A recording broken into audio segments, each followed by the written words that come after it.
کسی کے بچے تو ہیں ہی نہیں، یہ میرے بچے ہیں. اور ماں باپ جو ہوتا ہے ان کے ذہن میں ہوتا ہے کہ میرا بچہ ہمیشہ ہنستا مسکراتا رہے. تو میں ظاہر ایک باپ ہوں، میں اپنے ان تمام بچوں کو ہنستا اور مسکراتا دیکھنا چاہتا ہوں.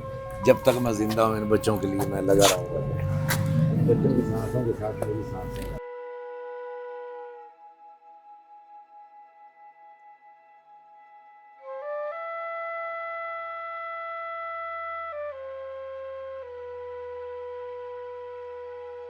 سر یہ بچی یہ بچی آپ سے ملاتے ہیں. ارے السلام علیکم بیٹا. بیٹی میری بچی آپ کی آنکھوں سے جو شفقت نظر آتی ہے، اور میں نے دیکھا کہ ٹھاکر صاحب آپ سے بہت محبت کرتے ہیں، بڑا پیار کرتے ہیں. آپ بھی ان سے کرتی ہیں؟ اچھے لگتے ہیں جی، پیارے انکل ہیں. یہ میری بیٹی ڈاکٹر ان کے لیے دعا فرماتی ہیں آپ؟ انہیں کی دعاؤں سے تو ہوں. ماشاءاللہ. پوچھو کی بننا ہے؟ اچھا آپ نے کیا بننا ہے؟ ڈاکٹر.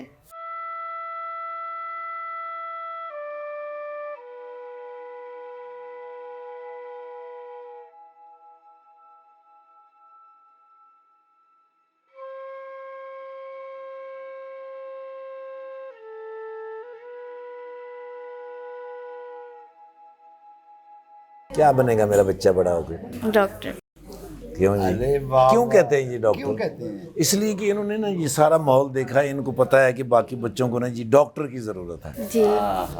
اس لیے یہ بچے نا زیادہ سے زیادہ کہتے ہیں ہم نے ڈاکٹر بن کے انہی بچوں کی خدمت کرنی. واہ. آپ کو بیٹا کتنا عرصہ ہو گیا یہاں آتے ہوئے؟ میں 1 سال کی تھی. 1 سال ایک سال کی. اچھا تب سے آپ یہاں سے بلڈ لگوا گئے.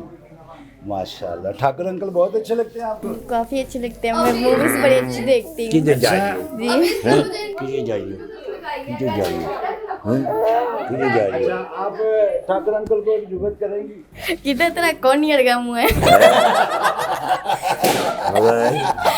یہ فلم میں آپ نے بولا تھا. اچھا. ابھی پھر میں آپ کے لیے بنا رہا ہوں سپر پنجابی. تم گڈی ہون نہیں رو رہی. دیکھو ذرا ہون نہیں رو رہی. واہ جی واہ. ادھر دیکھو سن. ارے آ جی. یہ پورا پیپا خون کا لگتا ہے ہر مہینے. ان کی طرف آتے ہیں ہم ذرا نا. یہ بڑی بوتل لگی ہے نا سر، کسی لیے اگر ساڈے کو بوتل نہ ہوئے یہ خون سیدھا پیپے نہ پی بھی جاتا ہے. یہ ان بچوں کا بڑا خیال رکھتا ہے. یہ ہمارے نا یہ سینٹر کا ممبر بھی ہے. اچھا جی. میں والنٹیرلی بیسکلی ورک کر رہا ہوں ادھر. I actually arrange blood camps over here. Like differently ہم لوگ یونیورسٹیز میں جاتے ہیں اور ڈفرینٹلی ہم لوگ کالجز انسٹیٹیوٹس میں اور آفسز میں فیکٹریز میں وزٹ کرتے ہیں تاکہ وہاں پہ جا کے نا ان بچوں کے لیے جو ہے ہم لوگ بلڈ اکٹھا کر سکیں. میں صدقے جامع کہ آپ بھی اور ان بچوں کے لیے بھی آپ خود بھی پیشنٹ ہیں. بیکاز ہم لوگوں کو پتہ ہے نا کہ جو درد ہے وہ ہمیں پتہ ہے کہ جب بلڈ نہیں ملتا تو جو کیفیت ہماری ہوتی ہے وہ ادھر بچوں کی بھی وہی ہوتی ہے. اور یہاں پہ موسٹلی وہ بچے آتے ہیں جو شہروں سے باہر سے آتے ہیں، اور جب یہاں پہ آتے ہیں سندرس فاؤنڈیشن تو بہت زیادہ ایفرٹ کرتا ہے. ہم لوگ تو ایک وہ ہے نا کہ آٹے میں نمک جتنا جو کام ہے وہ کر رہے ہیں، باقی تو سندرس فاؤنڈیشن کرتا ہے. کیسے ہو میرے بچے؟ یعنی کہ آپ نے صرف یہاں آنا ہوتا ہے. ہم یہاں آتے ہیں اور ڈفرینٹ انسٹیٹیوٹس میں ڈفرینٹ کالجز میں ہم لوگ جاتے ہیں، بلڈ کی کمپین کرتے ہیں، وہاں پہ لوگوں کو اویئر کرتے ہیں. پاکستان میں بھی کافی لوگ ایسے ہیں جو ان اویئر ہیں اور یہی سمجھتے ہیں کہ پتہ نہیں بلڈ دینے سے ان کو کچھ ہو جائے گا. تو ان کے لیے بیسکلی یہ ہے کہ اللہ تعالیٰ نے ان کو ایک مکمل انسان بنایا ہوا ہے، ہر ایک چیز سے نوازا ہوا ہے اور ماشاءاللہ ان کے اندر کسی چیز کی کمی نہیں ہے. تو اب ہم لوگوں کے پاس بلڈ نہیں ہے تو اس چیز کا ہمیں پتہ ہے کہ جب بلڈ نہیں ہمیں ملتا تو ہماری جو کیفیت ہوتی ہے وہ ہم لوگوں سے بہتر کوئی نہیں جانتا. آپ خود بھی پیشنٹ؟ جی. میری شادی بھی ہوئی ہے، میری وائف بھی پیشنٹ ہے. جدو آئے سو تو سمجھ لو سب بچہ ہے. ہاں ایک کٹھا کٹھا ہوا ہے. یہ پورا ایک بھائی ہے، پورا ایک مرد ہے. I'm 25. اور Yes. اور اتنی ایفرٹ کرتا ہے اپنی زندگی پوری کی پوری سمجھیں کہ ان بچوں کے لیے اس نے مختص کی ہوئی ہے. ماشاء اللہ. ہاں جی. پڑھا لکھا ہے اور اس فاؤنڈیشن کے لیے بڑا کام کرتا ہے. ہمارے لیے یہ بہت سپورٹیو بچہ ہے. جو میں فیلنگ ہے وہ منو بھائی کے لیے ہی کروں گا کہ منو بھائی جیسے عظیم جو شخص تھے جنہوں نے یہ سوچا کہ ایک ایسے بچوں کے لیے ایک ایسا ادارہ کھولنا بہت بڑی بات ہے, کیونکہ اس دور میں جب انہوں نے یہ چیز کو سوچا تو کوئی سوچتا نہیں تھا. اور یہ ادارہ بیسکلی ہمارے لیے کوئی ہاسپٹل نہیں, یہ بیسکلی ہمارا ایک گھر ہے جہاں پہ ہم جب مرضی چاہیں آ جاتے ہیں. یہاں کے ڈاکٹرز, یہاں کے اسٹاف اور جو یہاں کے عملہ, یہاں کے جو آنر ہیں, یہاں کے جو بھی ہیں, وہ ہمارے ساتھ بالکل ایک گھر والا ماحول رکھتے ہیں. کبھی آج تک کبھی کسی ڈاکٹر نے یہ نہیں کہا کہ آپ لوگ کہیں اور چلے جائیں, کہ موسٹلی ہاسپٹل میں سنتے ہیں ہم لوگ کہ نہیں یار بلڈ نہیں آپ چلے جائیں. نہیں, کبھی نہیں ایسا کیا. یہاں پہ جو ڈاکٹرز ہیں ان کا بیہیویئر اتنا اچھا ہوتا ہے کہ موسٹلی ہم لوگوں کو بلڈ ہوتا ہے, پتہ بھی ہمیں کہ جیسے روزے ہوتے ہیں بلڈ نہیں ہوتا, ڈاکٹر بیچارے خود مایوس ہو کے کہتے ہیں کہ یار کوشش ہے انشاءاللہ ہو جائے, کر بھی دیتے ہیں لیکن 1-2 دن تک. یہ وہ سسٹم ہے جی جہاں پر اصل میں جب بلڈ آتا ہے نا جی بھی کسی بھی کیمپ سے, اس کا نا جی خطرہ ہوتا ہے کہ اس کے اندر کچھ بیماری بھی ہو سکتی ہے. سب سے پہلے جو ہے نا جی 18 دن تک یہ قائم رہتا ہے. 18 دن کے بعد بلڈ ضائع بھی ہو سکتا ہے. اس کے لیے ہم یہ کیا کرتے ہیں کہ ان مشینوں کے اندر ان کو رکھ کے نا جی ان کے پورشن بنا لیتے ہیں. جیسے وائٹ سیل نکال لیتے ہیں, ریڈ سیل بنا لیتے ہیں, اس کا پلازما بنا لیتے ہیں, اور پلیٹلیٹس کی جن کو کمی ہوتی ہے ان کے لیے جن کو ضرورت ہوتی ہے. ہمارے پاس ہر وہ چیز ہے, یعنی اس میں کہیں بھی فیلئر نہیں ہے. خدا نخواستہ لائٹ چلی گئی یا کچھ بھی ہو گیا, ہمارے پاس بیک اپ پہ بھی وہ پورا کا پورا سسٹم ہے. 1 انچ یا 1 چیز بھی نقصان نہیں یہاں ہو سکتا, کیونکہ ہم یہ نہیں کسی کو کہہ سکتے بھی اس وقت ہمارے پاس نہیں ہے. نہ 24/7 ہے سر. ہمارے اس پورے ایریے کی سب سے حساس ٹیکنالوجی ہے. اچھا یہ بات. ہاں جی, یہ میری بیٹی یہاں پہ ہے. کیسے ہو میرے بچے؟ ان چیزوں کے بارے میں بتائیے. HCV کی ڈیٹیکشن کے لیے کوانٹیٹیو PCR لگاتے ہیں ہم. اس کے لیے ہم پہلے جو ہم سیمپل لیتے ہیں اس کی RNA ایکسٹریکشن کرتے ہیں, وہ چیمبر میں کرتے ہیں. اچھا. RNA ایکسٹریکشن کے بعد ہم یہاں لے کے آتے ہیں PCR لگاتے ہیں. PCR سے ہمیں اس کی ملٹیپل کاپیز اور وائرل لوڈ پتہ چل جاتا ہے کہ سیرم میں کتنا وائرل لوڈ ہے. تو یہ ہمیں ریئل ٹائم امیج دیتا ہے کہ وائرل لوڈ کتنا زیادہ ہے, اس کی CT ویلیو کیا ہے. اس طرح اس کے علاوہ ہم جو ہیں کیریئر ٹیسٹنگ کرتے ہیں, وہ ہم اس PCR پہ کرتے ہیں.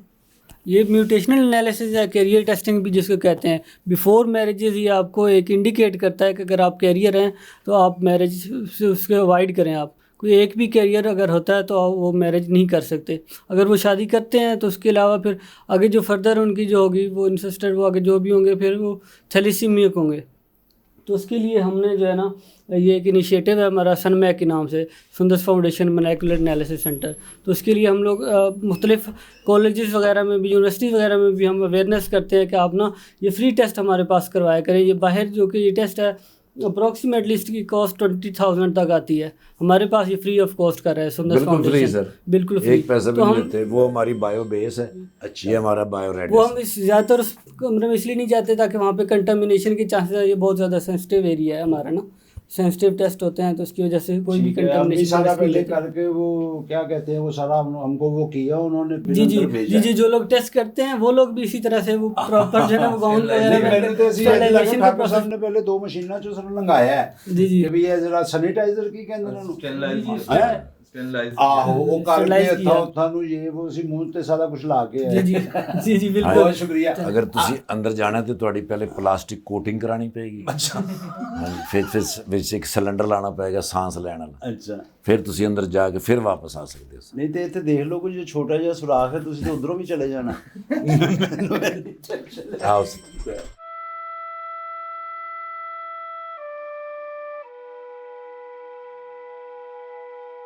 اس وقت ہم آفس میں ہیں سندس فاؤنڈیشن کے.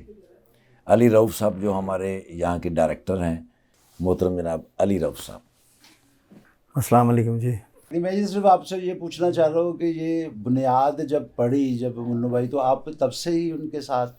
جی الحمدللہ. جی میں بھی فاؤنڈر ممبر ہوں اس آرگنائزیشن کا, اور ڈے فرسٹ سے ہی ساتھ ہیں اس ادارے کے ساتھ. جی لیکن منو بھائی کا جو کنٹریبیوشن ہے اس کو بلایا نہیں جا سکتا. جو انہوں نے کیا اس ادارے کے لیے, جو ان کی خدمات تھیں وہ آج بھی سب لوگوں کو یاد ہے اور لوگ یاد کرتے ہیں. اچھا, جیسے علامہ اقبال صاحب نے پاکستان کا خواب دیکھا اور آج تک وہ اس کریڈٹ پہ وہ ہے, کیا آپ سمجھتے ہیں کہ اس سندس کا خواب کس نے دیکھا؟ بیسیکلی سندس فاؤنڈیشن کا جو آپ کہہ لیں کہ انیشیٹو تھا نا اس کو بنانے کا, وہ تو یاسین خان صاحب کا تھا. اچھا. وہ انہوں نے اس کو انیشیٹ کیا, شروع کیا. پھر منو بھائی بھی ساتھ جڑے، پھر انہوں نے جو اس ادارے کے لیے کام کیا، محنت کی، اسپتال بنانا ایک خواب تھا تاکہ یہ جو مریض ہیں جن کا کوئی پرسان حال نہیں تھا ان کو بہتر علاج و معالجے کی سہولیات فراہم کی جائیں۔ تو مقصد تو یہی تھا جس کی تکمیل کے لیے منو بھائی کا ایک خواب تھا کہ ایک ہسپتال بھی، باقاعدہ ہسپتال بنایا جائے جہاں پہ یہ جو مریض ہیں ان کے دوسری بھی جو پرابلمز ہیں ان کا خیال رکھا جائے، وہیں انڈر ون روف ان کو کیٹر کیا جائے۔ بعض اوقات تو بلیو کیجیے گا اتنے پیارے بچے آتے ہیں ہماری آنکھوں میں آنسو آ جاتے ہیں۔ آج کل تو ویسے آنسو بہت مشکل سے آتے ہیں لیکن یقین جانیے یہاں آ جاتے ہیں۔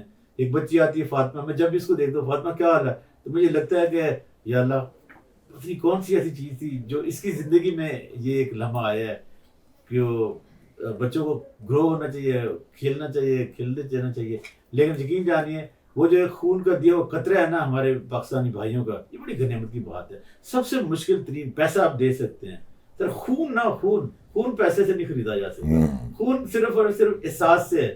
اور یہ جو ہماری قوم میں ایک احساس کا جذبہ ہے، جس طرح آپ نے تکمیل پاکستان کی بات کی تو اس میں خون شامل تھا، 1 ملین لوگوں کا خون شامل ہے سر، 1 ملین، تھوڑی بات نہیں ہے۔ جب ادھر سے ادھر آئے تو 10 لاکھ لوگوں کی زندگیاں چلی، اللہ وہ خون کا ایک قطرہ ہے۔ اس قطرے کا میرے خیال ہے کہ خواب کی تکمیل بھی یہی ہے کہ اپنے ملک میں ان خوابوں کی تکمیل کریں جو آپ نے، یہ ہم نے کرنا ہے۔ پاکستان عام لوگوں نے بنایا تھا، اشرفیہ نے نہیں بنایا تھا۔ اس خواب میں بھی بہت سارے لوگ شامل ہیں، آپ کے دائیں طرف بیٹھے ہوئے ہیں افطار ٹھاکر صاحب، اس کی بڑی کنٹریبیوشن ہے ماشاءاللہ۔ جب بھی سندس فاؤنڈیشن کو فنڈ ریزنگ کے حوالے سے یا کسی اور حوالے سے خدمات کی ضرورت پڑتی ہے تو افتخار بھائی شامل ہوتے ہیں۔ اس کے علاوہ منو بھائی کی ایک اور یاد چھوڑی ہوئی ہے، وہ ہے خالد بٹ ڈار صاحب کی بڑی کنٹریبیوشن ہے، سہیل احمد صاحب کی، آپ کی اپنی خود ہے سہیل وڑائچ صاحب۔ یہ جو کارواں ہے نا یہ ٹوٹا نہیں ہے، چلتا جا رہا ہے۔ آپ کے بیان پہ منو بھائی آپ بھی دیکھ کے مسکرا رہے ہیں، لوگ چلے جاتے ہیں ان کا خواب زندہ اور طبیعی رہتا ہے۔ اب ہم پہ ڈیپینڈ کرتا ہے کہ ہم اس خواب کی تکمیل کیسے کرتے ہیں۔ ماشاءاللہ کوشش کر رہے ہیں اور اپنی اپنی جگہ پہ ہر ایک کوشش کرتا ہے۔ جیسے جان ایلین نے کہا تھا کہ چاروں طرف جب اندھیرے چھا جائیں تو ان کے سدے باپ تلاش نہیں کیا کرتے، اپنے اپنے حصے کا دیا جلاتے ہیں۔ اللہ خان بھائی نے جلایا، ہم جلا رہے ہیں، علی جلا رہا ہے، یاسین خان جلا رہا ہے، اور لاکھوں کی تعداد میں وہ لوگ جو خاموشی سے ڈونیٹ کرتے ہیں، صدقہ خیرات، وہ بھی اس کار خیر میں شامل ہیں۔ اگر ان کی معاملت نہ ہو تو یہ شاید خواب شرمندہ طبیعت نہ ہو۔ ایک بندے کو پتا ہے کہ سندس فاؤنڈیشن جو ہے انہوں نے تھیلیسیمیا اور ہیموفیلیا کے لیے جس طرح ٹیکنالوجی پوری دنیا سے لے کر کام کیا ہے، اب پوری دنیا جو ہے وہ سندس کے ساتھ جڑنا چاہتی ہے۔ پوری دنیا کے اندر جتنے بھی لوگ ہیں نا جی، وہ ان بچوں کے لیے کام تو کرنا چاہتے ہیں، ان کو فنڈز مہیا کرنا چاہتے ہیں، لیکن ایکچوئل خوف جو ہوتا ہے نا جی ہر ایک کو، وہ یہ ہوتا ہے کہ جو پیسے ہم دے رہے ہیں وہ صحیح جگہ پہ خرچ ہو رہے ہیں۔ میں نے عیدی فاؤنڈیشن کے ساتھ کام کیا جہاں پہ مجھے یہ پورا کانفیڈنس ہے کہ لوگوں کو پورا اعتماد تھا کہ بھئی عیدی فاؤنڈیشن کے اندر ہم جو بھی دے رہے ہیں وہ صحیح جگہ پہ لگ رہا ہے۔ اس وقت پوری دنیا میں سندس فاؤنڈیشن کے لیے یہ پازیٹیو ویو چل رہی ہے کہ بھئی یہ ادارہ ایسا ادارہ ہے جو ہمارے پیسے صحیح جگہ خرچ کر رہا ہے۔ اب وہ لوگ آپ سے جڑیں کیسے؟ وہ چاہتے ہیں کہ ہم ڈائریکٹ سندس فاؤنڈیشن کے ساتھ اپنا رابطہ رکھیں، اپنا لنک رکھیں، ماہانہ کس طرح وہ ادا کر سکتے ہیں، وہ پلیز آپ بتا دیں۔ سب سے پہلے تو میں شکر گزار ہوں ٹھاکر صاحب کا، جو درد دل ہے ان کے پاس، اور یہ سندس فاؤنڈیشن کے بچوں کے لیے یہ آئے اور اس کے لیے یہ پروگرام بھی کر رہے ہیں۔ آپ ہماری ویب سائٹ پہ بھی جا کے یا فیس بک کے تھرو بھی ہم سے رابطہ کر سکتے ہیں، ٹویٹر کے ذریعے بھی کر سکتے ہیں۔ یہ تمام رابطے ہمارے موجود ہیں جن کے ذریعے آپ لوگ ہم تک پہنچ سکتے ہیں، اور ہماری یہ آپ لوگوں سے درخواست ہے کہ آپ ہمارا اس کار خیر میں ساتھ دیں ان بچوں کے علاج و معالجے کے لیے، اور اسپیشلی جو ہسپتال ہم بنانے جا رہے ہیں اس کے لیے بھی ہم آپ لوگوں سے یہ ریکویسٹ کرتے ہیں کہ وہ ایک بہت بڑا پروجیکٹ ہے جس میں ان بچوں کے لیے انڈر ون روف ہم تمام ان کے جتنے بھی جملہ امراض ہیں ان کے لیے وہیں پہ ان کو علاج و معالجے کی سہولت فراہم کریں گے۔ بس میری یہی آپ لوگوں سے التجا ہے، اور کہ آپ ہمارا ساتھ دیں، اور تاکہ ہم ان کو best of the treatment facilities جو ہے نا وہ دے سکیں ان بچوں کے لیے۔ اعتماد کی بات الحمدللہ آپ خود بھی آئے ہیں، جیسا کہ آپ نے کور بھی کیا ہے، لوگوں سے بھی بات کی ہے، لوگ مطمئن ہیں الحمدللہ، اور 8 سینٹر ہیں ہمارے پورے